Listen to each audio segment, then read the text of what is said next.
Welcome back to my channel. My name is Cori and I'm currently a graduate student at Mercer for clinical mental health counseling, not licensed. Anything that I say is just my opinion, studied opinion, however, not law. So please don't take this as any type of mental or medical advice. Seek your own, your own help. But a sister might know a thing or two. That's all I'm saying. You know what I mean? So, okay. Sorry, y'all, my lips be dry, especially with this heat. Oh my gosh. Ugh. Anyway, so what is this video about? Did I say my name? My name is Cori, and this is the Gentle Forge channel. If you're here for my Substack, I write about life, motherhood, how I'm reflecting on my current and past life and how it's affecting my future, and how I'm adjusting my current life to affect my future in a positive way. Today we're talking about why gentle parenting is burning mothers out, okay? And what to do instead. With that being said, we're gonna dive right in. So I'm gonna read a little bit, then I'm gonna talk a little bit, and there's just gonna be a little flow, okay? So if you're a modern parent who is absolutely exhausted, constantly over-explaining your boundaries, and feeling like you are running on fumes, I need you to hear this, okay? You are not failing at gentle parenting. Gentle parenting in its current internet format is kind of failing you, okay? So I say that to say, it seems as if gentle parenting, from what I've seen on social media and even experienced in real life, it seems as if people are thinking that gentle parenting is letting your kid do whatever and just giving them chance after chance after chance after chance after chance after chance after chance. I hate to break it to you, babes. The real world, it ain't like that. You get a solid 3, and I think that goes up to about kindergarten. And even then, they're just kind of like, I said it, you aren't making any motion, what's going on? You know what I mean? So, I say that to say, gentle parenting, the way that it seems that it's portrayed and talked about or spoke about, it seems that it's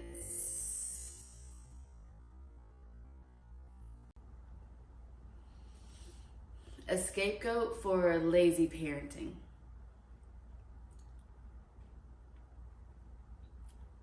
Don't shoot the messenger, I beg. Because it's not healthy for anyone in the situation. It's not healthy for moms, it's not healthy for parents, it's not healthy for dads, it's not healthy for the kids. Because in what world, in what job do you have more than 3 chances to be late to work? In what career path? I mean, in what, even with school, you only have a certain amount of tardies, a certain amount of absences. Like, there is a structure, not because everybody wants you to fall into this robotic format. Granted, I do have my 10 hat moments myself. However, certain structure is needed for everyone involved to know what to expect out of everyone in the room.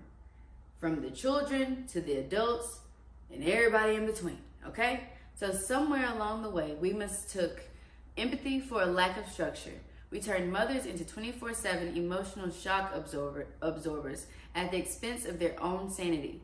Today, we are breaking down why the modern execution of this advice is causing severe mom burnout,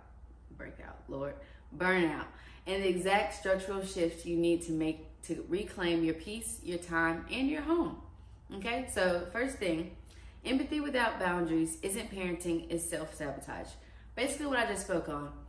Everyone is exhausted.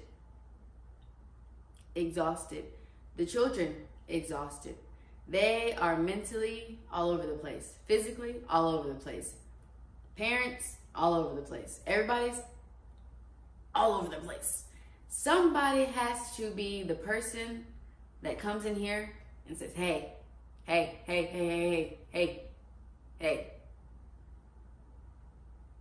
this is what we about to do.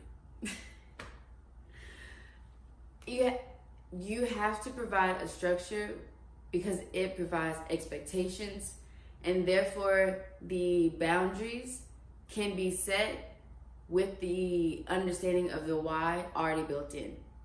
I kind of worked through that as I said it. I said that to say boundaries are good for kids. Boundaries are what school expects of them.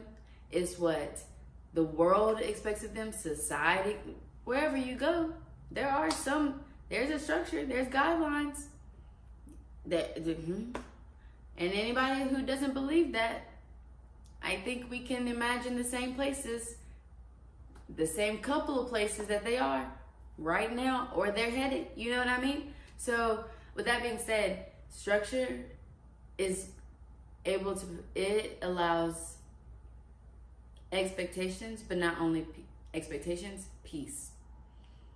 Peace, because you can have an expectation of when you come home, quiet time.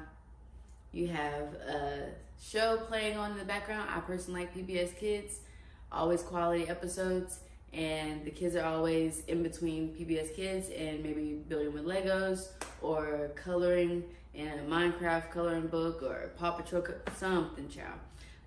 Or doing like teetering with something, eating a snack, but it's quiet time. We're decompressing from the day.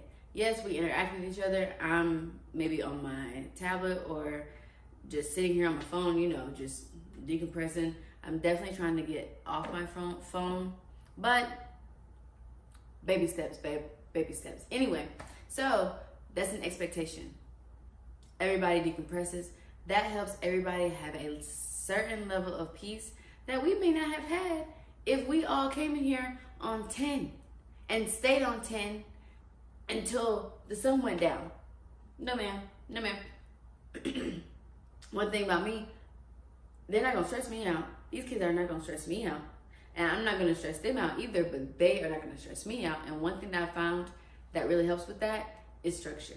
So that sets expectations, and therefore I'm not constantly like snapping at them about little things that maybe I would let slide if I was maybe off for the week, or just extra relaxed for that, or just, you know, busy doing something, versus when I'm a little high strung, had a stressful day. That way the expectations don't change according to my mood. They're set regardless. When we come home, we're winding down, regardless of how relaxed or stressed my day was, how relaxed or stressed their day was. Everybody, life is life for everybody. If you don't think these kids are going through stuff while they're at school, or wherever they're at when they're not with you, or whoever they're with, you don't think they're out here taking in and just stressed out from the day too, then you need to reflect on that, okay? Anyway, so that's that on that. The second thing would be, don't white knuckle your way through the day. Let your systems protect your peace. Basically what I just said. The systems are set for expectations for yourself. I like to set expectations to have dinner made around or before 7. Sometimes I have to go to school. Sometimes I have a Zoom class. Sometimes the day is just really chill, and then the time just slips by. I have an alarm for 7 o'clock. Dinner is at 7 o'clock. We all expect that to be happening. So it helps me stay guided for bedtime.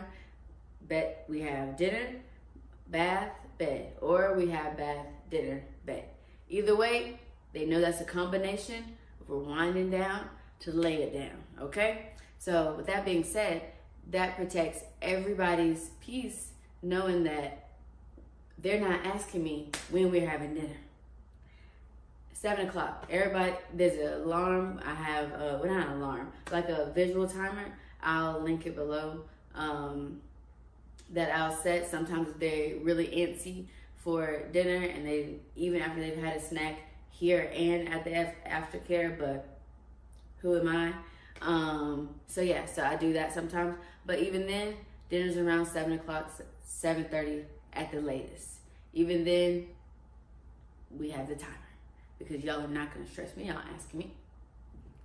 Is it the whole thing? So, therefore, let's go to the next one. A resilient home isn't one without friction. It's one with the structure to handle it. Once again, this relies or goes back to expectations. There's certain things that I can say and they'll know, oh, all right, let me go ahead and sit down somewhere. Like running in the house. What are we doing? Are you outside, brother? Are you, what whole brain activities? I beg. That usually gets them, we're not supposed to speak, thank you. And then they start redirecting themselves. The more they can redirect themselves with minimum redirection, the better they are prepared for the world. Like I said, from the beginning, middle, and end of this video, the world does not give these babies more than 3 chances after kindergarten. And like I said, even then, they're looking at you sideways after 1. We got to start at home. I know. It's a balance. There is a little part. It's a 50-50 in my opinion. Certain things should be handled at school, but certain things like creating boundaries within your home, that way they understand boundaries at school helps that balance flow. You can't say they need to handle that at school and you're not handling anything at home, you know? Like are you, it's like 1 finger pointing, 3 fingers pointing back, you know? Like accountability, that's it. So let's see here. Okay, so with that being said, if you are ready to stop being the emotional referee of your house and start building a sustainable, structured family ecosystem, hit the subscribe button, drop a comment below. What is the #1 routine that is draining your energy right now? Let's fix it in the comments. See you in the next video. Or, hold on. Like, comment, subscribe, of course, but also I do have a link for services. I put these here because they're more like conversations to me where I get to know who you are, your ideal situation, where you are now, and how your current habits can be transformed or transitioned into something that positively. Is that a big word for Elmo? Good God.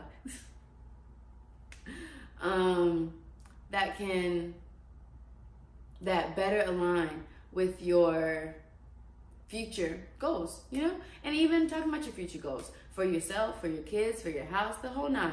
So with that being said, check all the links below. I'm gonna have a lot of stuff down there, so just start clicking stuff. I'm pretty sure it'll connect to where you need to go. You know what I mean? With that being said, hope you have a great rest of y'all's day, and I shall talk to you later. Bye.